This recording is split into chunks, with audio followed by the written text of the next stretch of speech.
Very good afternoon. Welcome to the webinar. My name is Kath Smith. I'm going to be doing today's presentation specifically on data download, so how to get and check for your data coming from farm. Now, just a couple of general bits before we start. So I'm sure you're all familiar with webinars by now. You've got your control panel on the right-hand side of your screen. So do feel free to ask a question as we go through, and I will come to those at the end.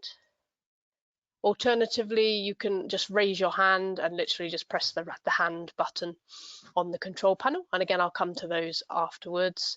And hopefully I've got all my settings right. I'm just going to check, make sure nobody's shouting at me from the question pane, but you can all hear me fine. So that looks marvelous. But yeah, just check your settings if there's any issues there. Brilliant. Right, without further ado, let's go into uniform now. So this is specifically aimed at third parties, really, whereby your uniform, you can see at the top here, is consultant level. And it means you've got extra dimensions, extra sort of screens, and a few goodies as well, compared to a sort of standard setup on farm. That, as well as all the farm settings as well. So you'll be able to see exactly what a farmer can see, plus a whole lot more. The very first step is to check that you are in the MFS herd. So this is multi-farm solution. Might be called something else, but it's the one that's got no data in it at all from what you can visibly see on the dashboard. So everything is 0 here. This side panel here looks exactly the same regardless of which herd you're in, but you must check that I'm in MFS, the 0 herd.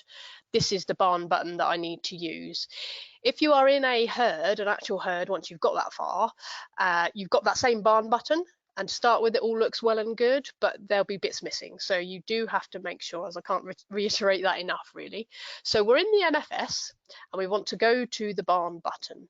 So these steps are pretty much at the very start, but if you are struggling, it might be there's a couple of little checks not applied somewhere in here, which will then mean that your data doesn't show fully every time, but we can make sure that it does through these steps. Okay, so barn button, over to the properties. There we go. And then at the top here, let's just work through these tabs in turn. Once you get going, you can very quickly just go into one of them, check cloud, and away you go. But we want to make sure, now really, if I go back to that one, actually, sorry, cloud storage, I'm just checking that my Dropbox is relevant for me, is set up here with a tick, save settings if not, okay. Then I've got databases here. So these are ones that I have applied previously.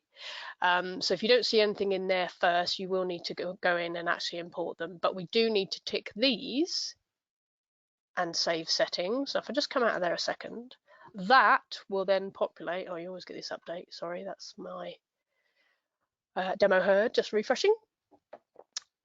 There we go. So that database import screen will then refresh the dashboard for your MFS essentially. And then once you've ticked them for all of your herds, they will then stay in place. So this allows you, as soon as you come into the barn button, you can then check, right, these are the herds I've got so far. This is the latest data for them. So this one all bang up to date, very good. And this one was last done on the 10th. So most farmers are backing up automatically every other day. That's what we generally set them up to do. So you should be seeing something today or yesterday as a refresh, you know, in the very worst case scenario.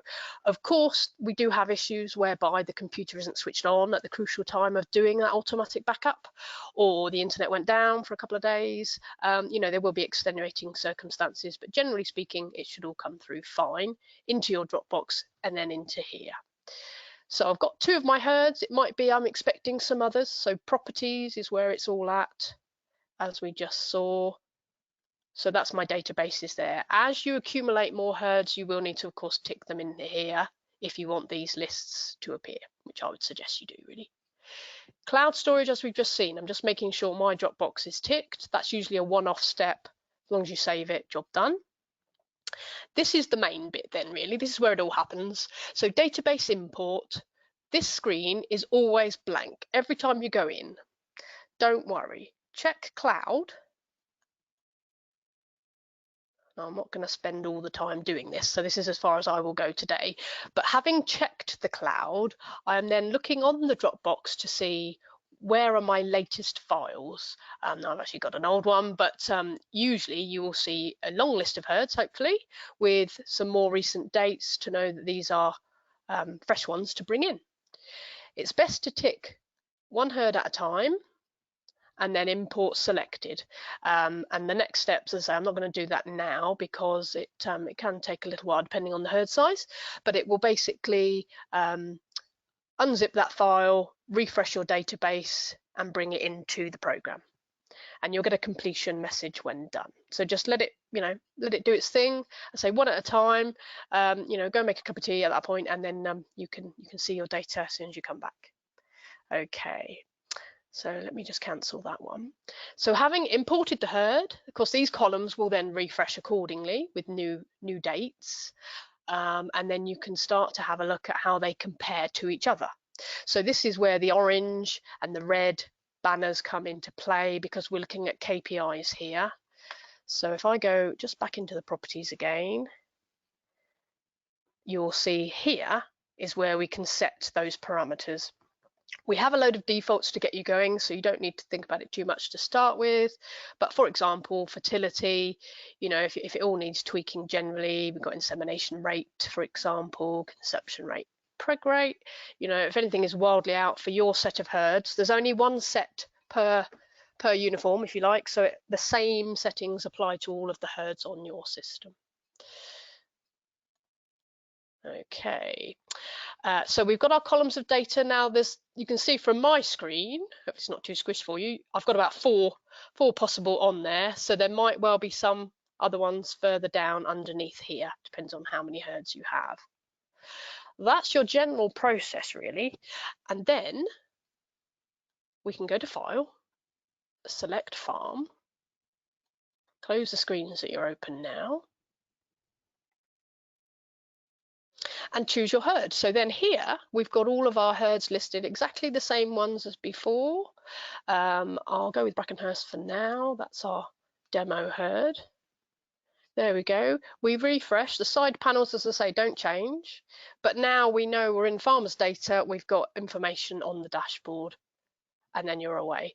So this will usually replicate exactly what's on farm. They might have one or two dashboard settings that differ depending on what they've set for their action lists, how far ahead, which animals, that kind of thing. But you will certainly see information coming in from the parlor, for example, or a robot or an activity system, so that the third row will change accordingly there. So in terms of, right, I've got my data in, happy days, all worked swimmingly. Where do we start? Well, dashboard is always a good place, of course. It gives you a real flavour of what's going on in the herd. How many have we got in calf right now? How many barreners have we got? What's our open cows looking like? That kind of thing, and the usual action lists there. But do make use of your KPIs. So down here, now this is just a sort of standard setup for me really, but you can choose which graphs and which buttons you want to see on a dashboard. So in the little settings button here, we have again a list of options for KPIs, and again a good and a bad range. And you can tick a combination of graphs and a combination of buttons for information that you want to see. It will only fit so many. If you've got a big screen, then you can fit a whole lot more on. But come down to the bottom, we've got some fertility ones here. Depending on what the farm has, you might be able to bring in some feed ones, and general milk, a bit of health, bit of cell count, that kind of thing there. Then let the program do the work for you. So we've got cell counts here. We want to explore cell counts, so click on the graph, and then you can click on the little arrow, and it takes you directly to where the data is. So I would, if you're not sure where to go kind of thing, start from there, and then you can really explore with all the different graphs in the cell count section, for example. And don't forget that everything is numbered. So we know that this is 4.1, management being your cow head button, 4 is your health and treatments, and then we're into cell count analysis. So a little tip here, I've got the same report at the top on my toolbar. If I go into the health and treatments menu from here, I can then find the one I'm looking for, right click, add to toolbar, and that will pop it up there. And your toolbar, I've specifically made this now for relevant to vets and consultants, it will be the same for all of your herds. So you've only got to set that up once, and then you've got all your handy reports really close by. So we've got cell counts here, I've got health event analysis and mastitis, which are both in our health menu as well. Let me just show you actually, just while we're in this area, just give you an idea. Health event analysis gives you a really good summary of number of cases of things per month, and it will fill in according to the data that's there. So you don't have to set anything up particularly unless you want to alter your time frame or your periods there. And then you've got a breakdown by lactation and days as well. As we travel through, we can switch between menus, so you might want to leave that open and then check out the mastitis, which I can do so like this. Sometimes if it's the first time that you've gone in and the farmer hasn't looked at this either, there might be a little setup screen just to tick all the boxes relevant for mastitis cases, and then again that will be saved and it will populate the graph. And then another little tip for you as well, grid. Anything grid related is individual animals. So if you're looking for, right, who are these mastitis cases? Click on grid, and then you can see all the detail, which quarter, medicines, etc. Okay, so a couple of health bits to get you going there. Let's close up those ones. Fertility wise, I've got some buttons here. So this is a button, and these are graphs. So some of them you can only see on a button format. But for example, preg rate, it's green, which is a good sign. So it's above the range of what's a good KPI. And again, it takes you straight into a really useful report, fertility KPI 311. And again, I've saved that up here, the USA version. So I can go straight into that one as well. All of these different reports have a properties. Every single page has a properties button, so do make use of that. It will allow you to change your date range into here, from and to. It always starts or sort of finishes, I suppose, on today's date, so it's a year up to today. We can also change our cycle length in here, so particularly for block calving herds we can be really precise on when and how many cycles we're doing on this one. And we've got some other options down here. Calved is cows, young stock as well. Just gives you an idea of when the last PD went in, so we know how fresh that data is as well. And if I go to the fertility menu, there's plenty of other reports to look at as well. 3.1 is another really good one because it gives you, as it suggests, an overview of what's happening with the herd. And you've got the ability here to sort by time frame. So I'm looking in yearly options. And if we come down, we've got then days to first heat detection, that kind of thing on here. But again, properties, and you can change it then to monthly, to quarterly, and however far back you want to.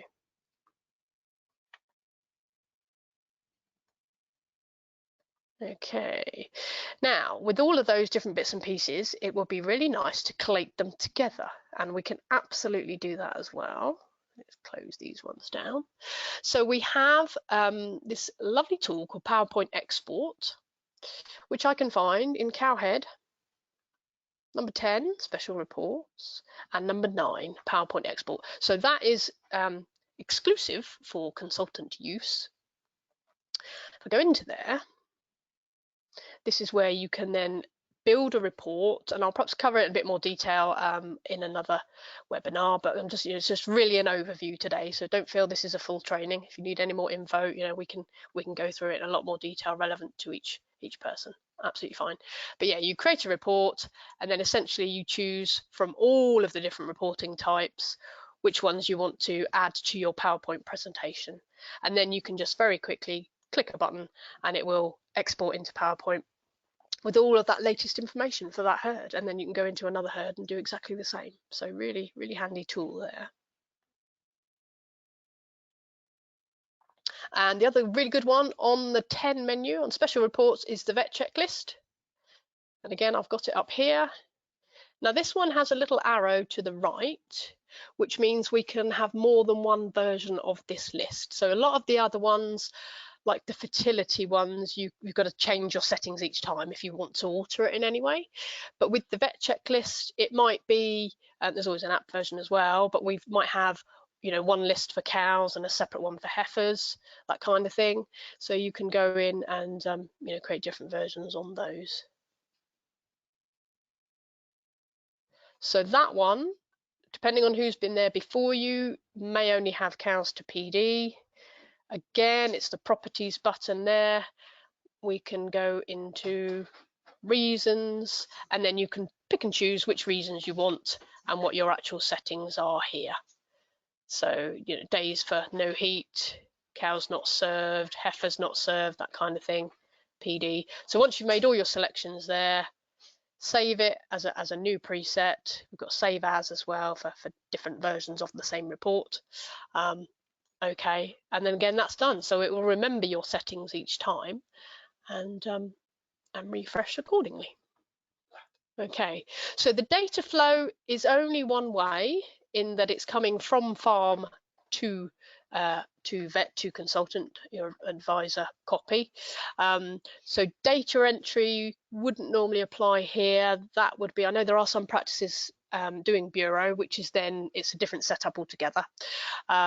So yeah, so as long as you remember that sort of process, if there are specific settings as a result of looking at the data here, you think, well, do you know what, the obs syncs aren't quite set up right or something like that, we need to change it at source, really. So we need to go back to the farm copy and alter the settings on there. And then it, of course, will transfer over to you as the next backup happens.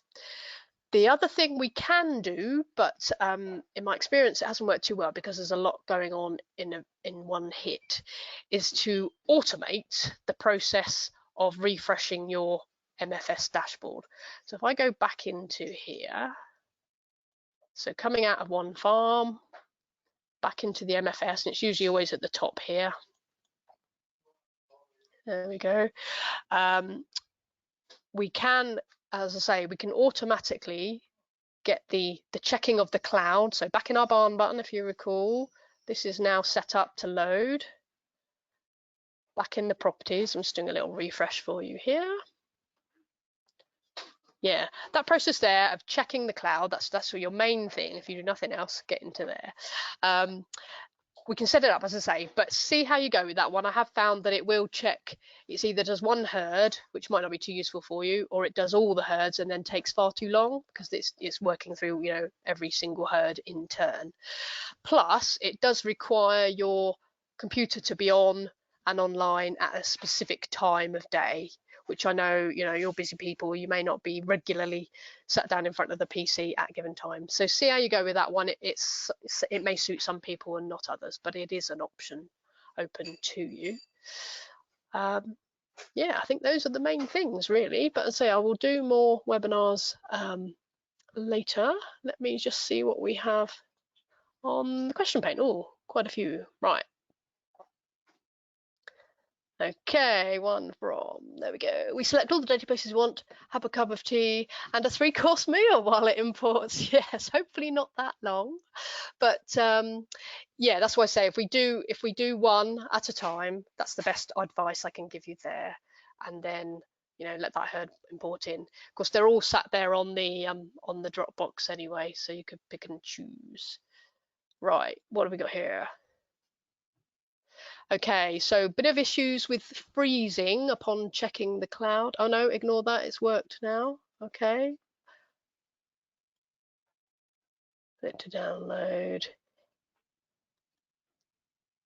Right, okay. So sometimes, yeah, it might be issues then with downloading. I know we've certainly had one very recently whereby we were checking the cloud. It was taking a very, very long time. Nothing seemed to be happening. We checked things like antivirus. So that was an immediate, obvious checkpoint there. Nothing seemed to be blocking the process. So just want to keep an eye on, but do come back to us, come back to software support or to Uniform Agri support if you've got issues, initially anyway. Right, the automate process I will certainly cover in just a second. Yeah, you might find that useful in the middle of the night, as you say. Let me do that in a minute. And then if MFS is not an option under select farm, how do I recover it? Right, that's a good one as well. It should all be there, but let me show you. So if we go to File, Select Farm. So yeah, if you just can't see MFS, you've only got your herds here, go into Add Herd, and then into the little box here, and it should take you, there we go, it's quite a complicated source file, but it should take you straight into where all of your databases are. And then MFS, have a look for it there. If for some reason it got deleted in error, you can bring it back in. Or we could actually recreate another one, I would think, quite easily, but that's where they're all stored. Even if I delete a herd from here, inadvertently or otherwise, it doesn't actually delete it from your computer, so we can always just pop it back in there. Okay, but MFS is the very first one that we always set up on the install of a vet copy. Right, the other question on setting up the automatic process, yeah, so if you're happy to leave your computer on when you don't need it, that would be very sensible. So automate and settings. Now farmers have a backing up process that's also automatic. Vets, of course, we don't need to set that up because your backups are coming in rather than needing to be saved elsewhere. You'll see across the top here, we have these time periods. So in theory, there are 8 possibilities. I would start with A. You probably don't need to use that many, but this would be what time you want it to run. So that's 1 o'clock in the morning currently. If I go to new, I've then got various different tasks, and the one we need is refresh MFS dashboard. Okay, you can give it a description if you like. Just make sure this computer name is correct. You can click on the little button just to make sure it refreshes. I have seen this, shouldn't be an issue generally, but if you have changed computer, and I know the person asking this question has very recently, so just make sure that is pointing to your computer and not the old one. Check which period you want to use. So yeah, I want it to go at 1 o'clock in the morning. Do you want it every day? In which case, fine, tick everything, or every other day, however frequently you think that would be sensible. And you can always change this at any time if it's not working for you. Into details, check your Dropbox again. And then that's usually it for all herds. So automatically download and refresh farms in the dashboard from my vet Dropbox. Okay, and then okay, that's ticked as active, good to go. So that would start off, at the next period A of 1 o'clock tomorrow morning. Okay, I better not do that because I don't want it running on mine. Let me delete. Okay, let me just check my questions again.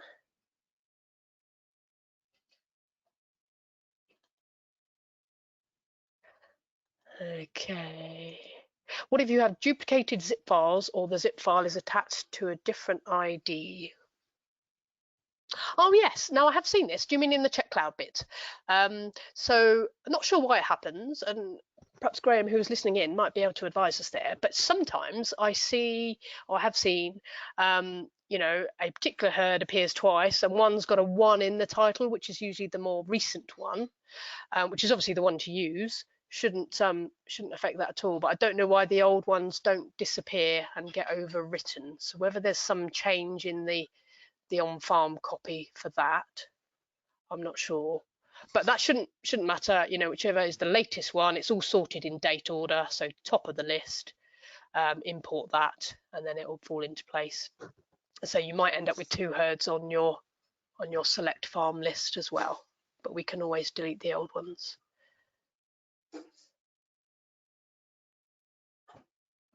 Okay.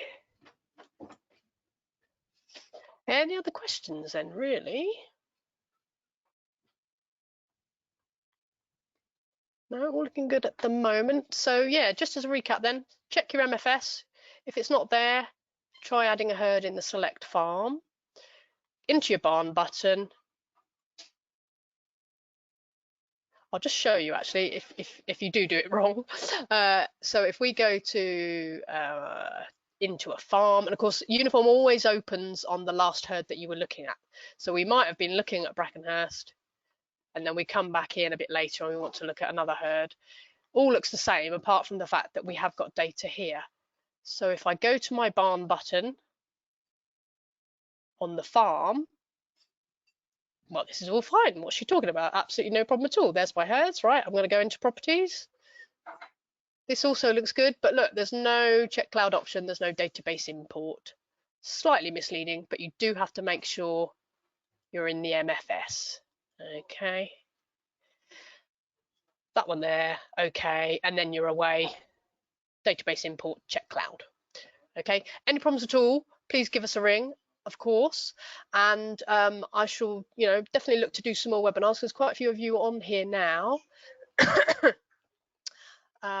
Oh, yes, here we go. Some answers on the duplicate herds now.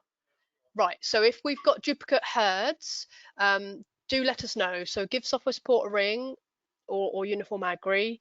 It could be 2 tasks running and they are able to check what's going on there. Yeah, so in terms of removing the duplicate, rather than having too many files, I would, yeah, give us a ring and we can just check that through for you. Keep it all tidy then.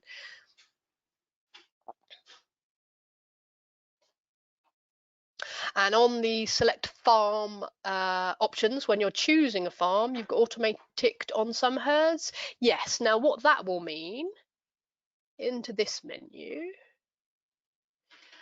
it could be that there's a tick there, which is what's come over from the farm copy, because our refresh dashboard is relevant to us rather than relevant to each farm there. I'm just going to get Graham to confirm on this one actually.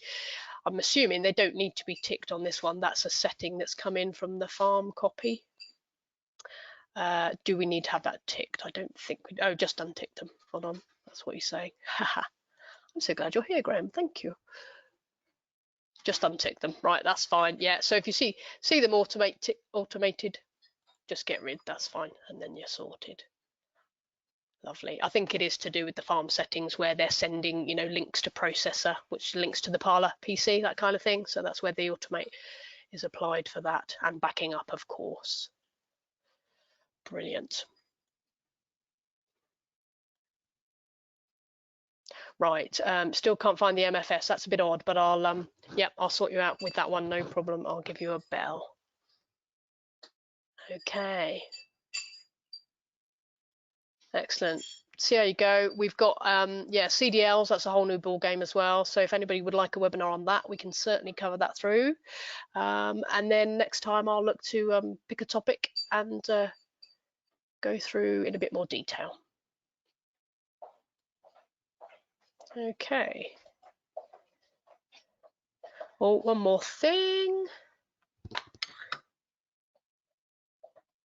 Hang on, sorry.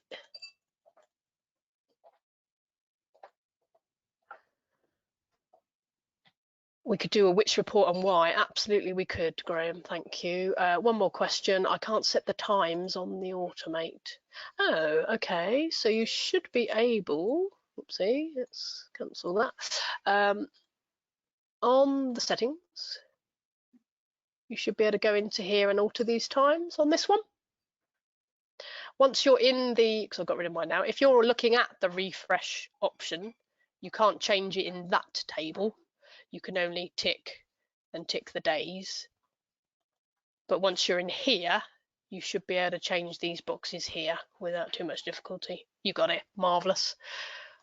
Super job. I'm glad you've been all having a play with yours as we've gone through. That's excellent. Fantastic. Okay. Well, if you're all done. Oh, no, one more. Refresh data, it crashes. Now, yes, I've seen this a few times. I think it just it might just be hanging on in there. Sometimes it looks frozen and it is actually still doing some work behind it. There's kind of 3 stages where it unzips and then it does a thing called super pump. But you should be able to see that on screen running through some numbers. So if it's persistent, again, give us a ring. It might be a particular herd. There's something funny going on with the data somewhere. We can have a look at it for you.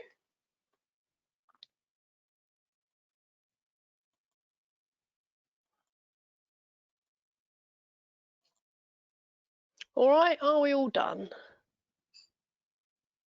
So you've got my, let me just pop my thing back on the screen here. Where are we? There we go. So there's the main NMR number there. If you do get stuck, and my email address, drop me a line as well. I can certainly help you out. Excellent. Thank you all very much. We'll be in touch soon.